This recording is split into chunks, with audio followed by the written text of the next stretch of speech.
Honestly, I have been an emotional wreck ever since this morning. Hey guys, Taylor here, and we're on to video numero dos. Video number 2. Okay, so before we get started, I just wanted to say thank you to the 4 of you who liked my video and the 6 of you who decided to subscribe from the first video. Thank you, thank you, thank you. You guys have no idea how much that actually means to me. It really means a lot that already 6 of you want to be a part of this journey, and I honestly can't thank you enough, and I love you guys, and again, thank you, thank you, thank you. So before today's topic, I would just like to explain why I'm feeling the way I'm feeling as portrayed in the first 10 seconds of this video, okay? This morning, I watched what is arguably the most heartfelt, beautiful, touching, and emotional music video ever known to human existence. I honestly can't talk about it or even think about it, because if I do, the feels are all going to start coming back, and I'm going to get emotional again, and then I'm going to start crying again, and then my makeup's going to get all messed up. I'm being dead serious, guys. It was that beautiful and that awesome.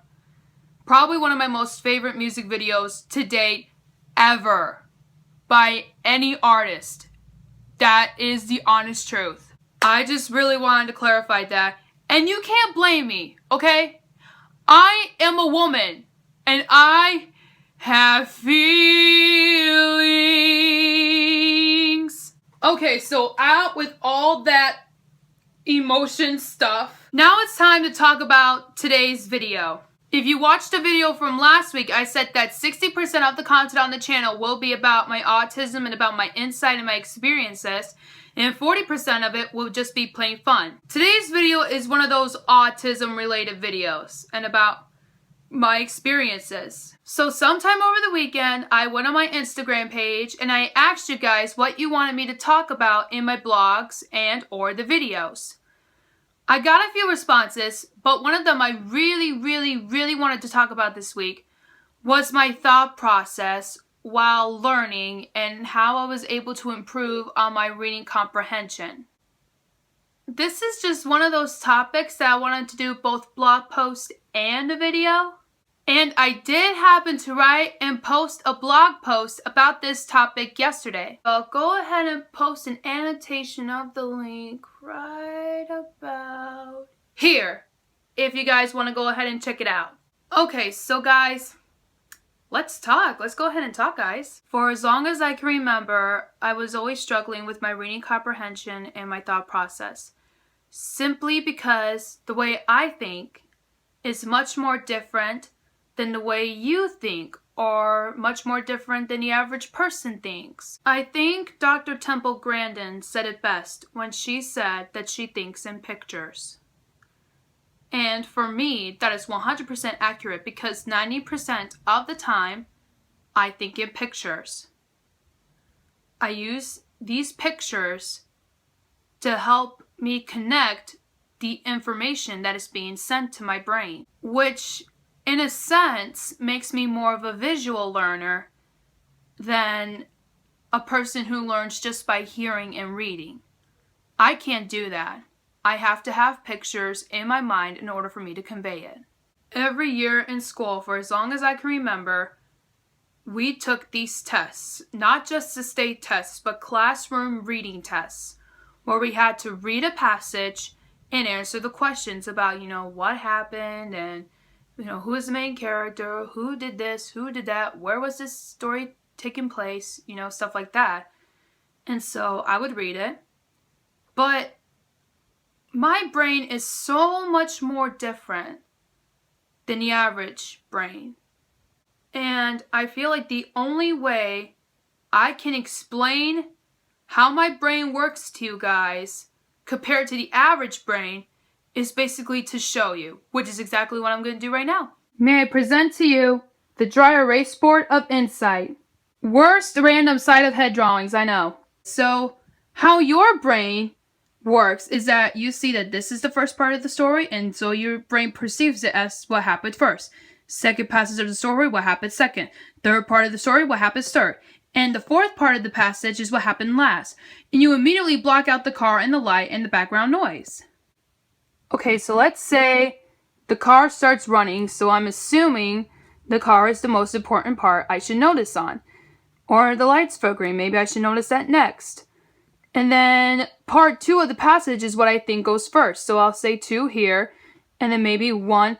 I don't know if 1 goes before the car or before the light. And then number 3, and no, it must come somewhere after the heater or the air conditioner. So then I'm stuck with that. And my brain is all kerbobbled. And in the end, I am very, very confused. Do you guys see what I mean? Does that make sense? Because my brain is much more differently wired than your brain, and functions more differently than your brain, and sends me many more messages than your brain does. It makes learning and comprehension and the thought process much more difficult for me, and it makes me very, very confused. But how did I get better at that? What helped me to become a little bit more better at that? Well, my friends, I am about to tell you. I remember at least one of my IEP specialists who I've worked with doing this. And it has helped me recall as much as I possibly could. What she did was take the passage and break it up into smaller parts. If you guys don't understand what I'm talking about, allow me to show you again. So let's say that I had to read this passage with one of my IEP specialists. I don't remember who exactly came up with this, but what she did, she took certain parts of the story. She kind of would circle them a little bit or use a highlighter, whatever. And she would write these sections down on different pieces of paper or like an index card. Or if she used a highlighter, she would have me read, the pink part or the yellow part or the orange part or the blue part. And that would break everything down for me. Another thing they would do, which I don't know who came up with this, but it seemed to help a lot. They would use the thinking method I learned with most, and that is by pictures. So let's just say this passage says, there was a boy named Jimmy who was happy that he got a cat. And there was a boy, Billy, who was sad because he lost his cat. And another thing that helped me, which happened in the classroom, and I'm pretty sure most public schools still do this, if not, they should.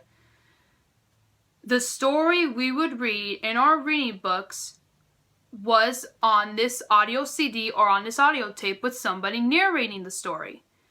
And so we would listen to the story, and somehow in my mind, that seemed to help a lot too, because the words would play back in my mind. Well, of course I had to figure out what order they were in, but as long as I was able to convey what was going on, that was all that mattered to me at the point. So all that was what basically helped me with it. Honestly, guys, I wish I could remember more for you, but it's been a while since I had an IEP specialist work with me. In 10th grade, I went from IEP to Section 504. So yeah, it's been a while. So guys, that's it for this week's video. Thank you so much for watching. Be sure to give this video a thumbs up if you like it. Also, comment below about what helps you with your thought process and about what I should talk about next. And guys, just as I said last week, I make new videos every single week. So if you really like this video and want to see more from me, and if you want to take a part of this amazing journey with me, go ahead and subscribe to my channel. Well, that's it for today, guys. Until next time, bye-bye.